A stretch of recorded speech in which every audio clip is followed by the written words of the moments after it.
Hi everyone, welcome back to the channel.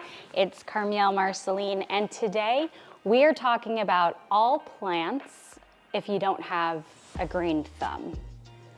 Don't worry, I know there are hundreds of plant species out there, but what if you just want something that will add greenery to your home, but won't give you a headache on how to take care of? These plants, yeah, they really don't need you to look after them. They can handle being by themselves, not like Otis. I wish though.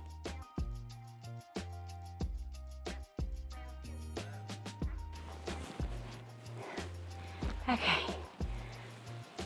It took a lot of effort to grab this plant because it's so heavy. But the first plant we're gonna talk about today are the easiest plant ever to take care of. And that species is called a Pothos. It can survive with low light. Will it thrive? Questionable, because it does need sun, but it's still gonna do really well. So if you have a north-facing window, this is the plant that's for you. So pothos, if you're not familiar, are named devil's ivy. And that's because they're an invasive species. So you actually have to be careful about where you put them, because if you put them outdoors, they will multiply. That means it's extremely hardy. It can withstand any kind of neglect. You can leave it drier. Let's say if you forget about watering it for a week, week and a half, maybe two. It may lose a leaf or two, but the plant's still gonna make it out on top. So I definitely recommend this for any new plant parent out there because it can tolerate overwatering easy. Okay, so what varieties of pothos should you look into? Well, I have a handy dandy list for you. Okay. Before I forget, I already showed you the Queen Marble Pothos that I was holding earlier. There's a golden pothos, which has yellowish variegation on the leaves. That's gorgeous. You have a Pothos Enjoy, and that is different shades of white. You have a green pothos, which is literally just green, if you're into that sort of thing. You've got a Cebu pothos, which is this beautiful bluish green, also has a little bit of a satin sheen on it. And then lastly, you have a satin pothos. So if you're interested in having a beautiful silver variegation with speckles on your plant, that's the one that's for you. And all of these you can find at any garden store. You can go to Home Depot, you can go to Lowe's in the United States to get it, and they will definitely have it. And it's probably one of the most affordable plants on this list.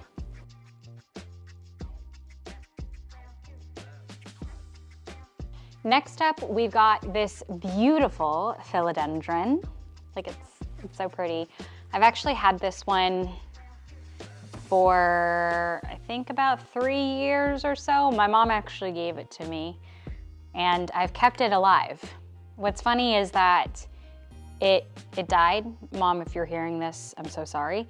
But I brought it back to life, clearly, and it's doing super well. So props to me. But a philodendron is an amazing species of plant. Basically, their leaves here, they look like little hearts. I don't know if you can, I'll go close to the camera. Kind of see that they're beautiful little hearts. And similar to a pothos, this does not need the most light. It can handle low light conditions. If you want to give it more sunlight, you can. It's a very flexible plant. The only thing is that unlike pothos, the leaves of a philodendron, a heartleaf philodendron, is more flimsy. Like it's not as sturdy or like thick as a pothos. So you have to be very careful with how much exposure to the sun you're actually giving it, because it could burn. This is a green heartleaf philodendron. There's no variegation on it. It's a beautiful deep greenish color. And then you got something called a lemon lime heartleaf philodendron. So you can clearly tell it's like a greenish yellow color. It's very light. And I don't have it with me, but I also have a cream splash philodendron.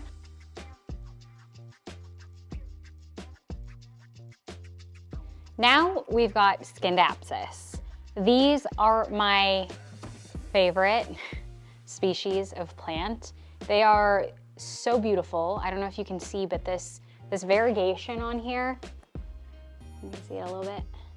Let me put that in the sun so you can see it. You can clearly see I have a bouquet right here.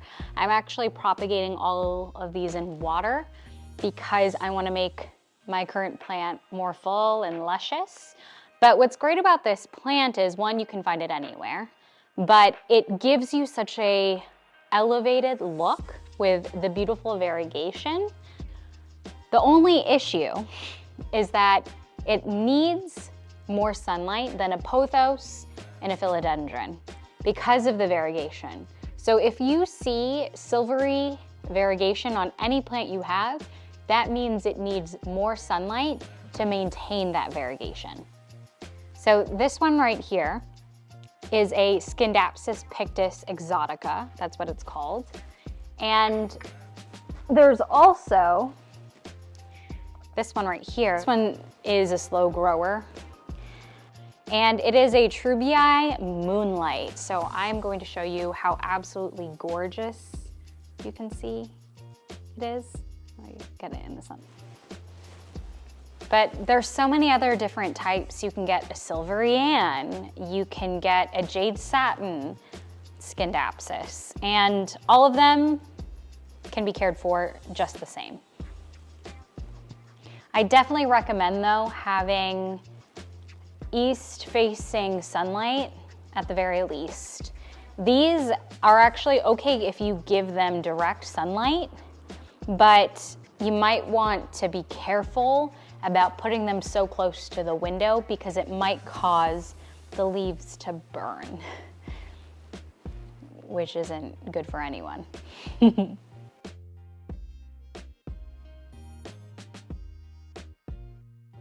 Ooh, goodness gracious. I feel like I'm tripping on plants right now. Okay, next up we got a snake plant. So snake plants, as you can tell, can become unruly.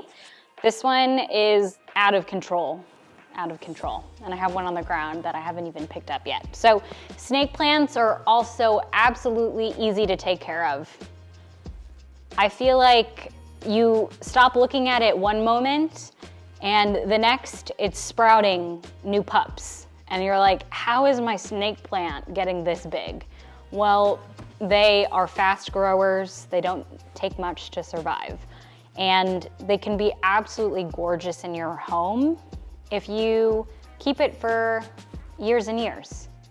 So snake plants definitely require, contrary to what some people believe, lots of sun. You can give them east-facing, west-facing windows. They'll probably thrive best in south-facing windows, but I have an east-facing window, and as far as I can tell, they turn out just fine, but that could be me. Okay, so this one right over here is a cylindrical snake plant. So the actual, it's kind of like a succulent, but it's circular.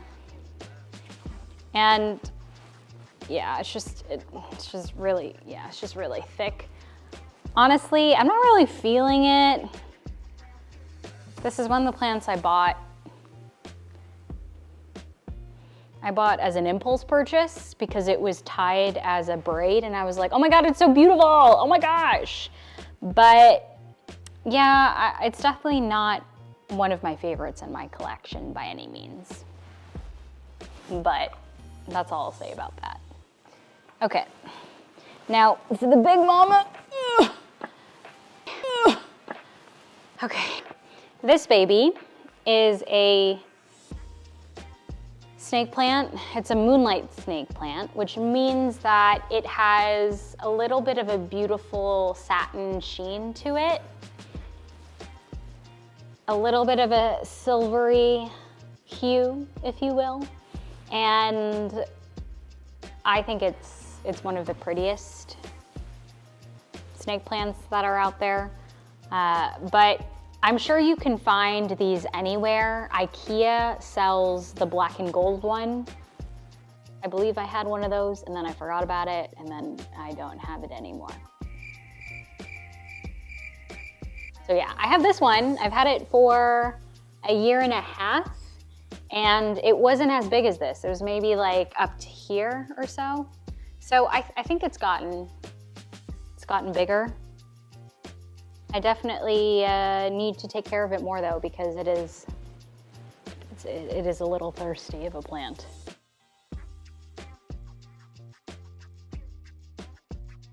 Oh, okay.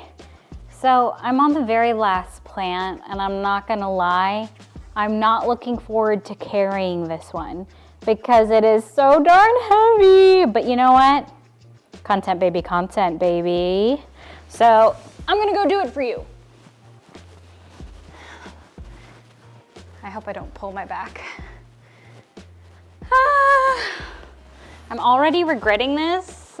Oh my God, ouch. Oh boy, oh my God. Oh. Note to self, cactus is pointy and spicy. Oh my God, okay. Ugh. I don't know why I got so out of breath there, but this is a cactus. So a cactus is one of my last plants, is it a plant, that I recommend because honestly, I feel like I hardly give this attention and it's grown. A funny story about this plant. So during the pandemic, I was super into like starting my collection on plants and I really wanted a cactus for some odd reason. I was just really excited about a cactus. So I saw this on Facebook Marketplace and I was like, oh my gosh, it is gorgeous. I need this plant in my life. So what did I do? I asked Ethan to pick it up from the seller. And Ethan, bless his soul, carried this big mama, this big heavy mama on the subway. So if that's not love, I don't know what is. So cactus is a hardy mother effer. It can withstand the most neglect. Yeah, the most neglect. It's actually quite funny because I don't really trust Ethan to water plants because he's killed almost all of them. And I made him take care of this cactus. So if Ethan can take care of this cactus, you can take care of yours. That's the moral of the story here. But cacti need south-facing windows. They need direct sunlight because think about it, right? They're in the desert. They get direct sunlight all the time. So you need to mimic that environment at home. I will say in my previous apartment in Long Island City, I had south-facing windows and this thrived like a dream. And the jury's still out on how this is doing in my space because I have east-ish south-facing windows, mostly east-facing, but it's still standing. Well, it's actually, it's like leaning a little bit. See it? I don't know how to fix that. But I think it's doing okay. So let that be inspiration for you. Okay. I really don't want to move this. So I might just keep it in here because the next one I am for sure not picking that up because that is the biggest plant I own.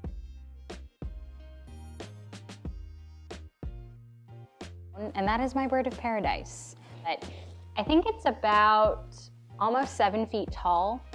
Again, I bought it at the start of the pandemic, so March 2020. I remember going to Home Depot with Ethan, and I was like, oh my gosh, I really want a beautiful statement piece. I hope they have a bird of paradise. So we get there, and I'm like, oh my gosh, I see it, I see it. And then what happens? I see another lady. And she is looking at 2 bird of paradises. I'm like, honey, don't you just need 1? Why do you need 2? And she's like, I don't know which one I want. There's this one, there's that one. This one's leaf is broken. I don't really want that one. And I was like, okay, well, I'll take it. So then I just grabbed it and I went. Sometimes you can trust the things you find at Home Depot. Warranted now as a full-on plant mom.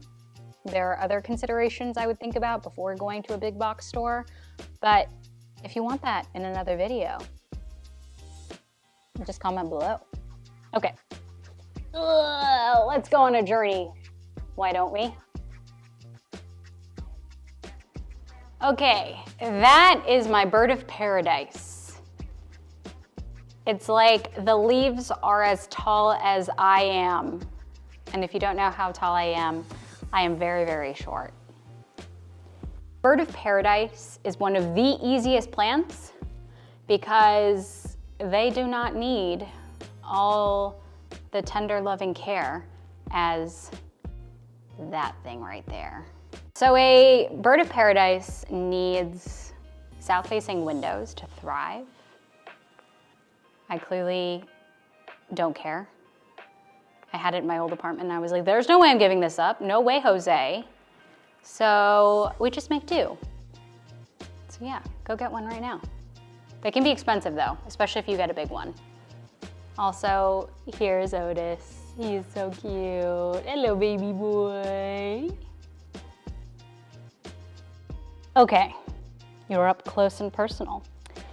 That's all I had for you. Those are my top plants for when you have no green thumb.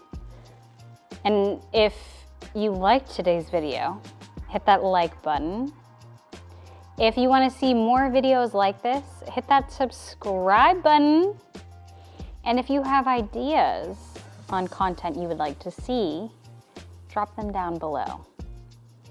I'm holding the camera right now, or else I would be making a gesture pointing below.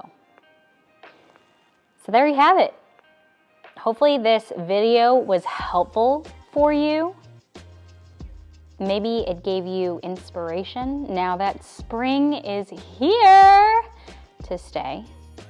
So good luck finding those plants. I'll also put in the description below a couple of places, at least local in New York City, where you can get some of these plants. And if you're not, there are a lot of retailers online, so don't worry about that. Okay, well, with that, I'll leave you. I hope you have an amazing rest of your day, and I'll see you in the next one. Bye!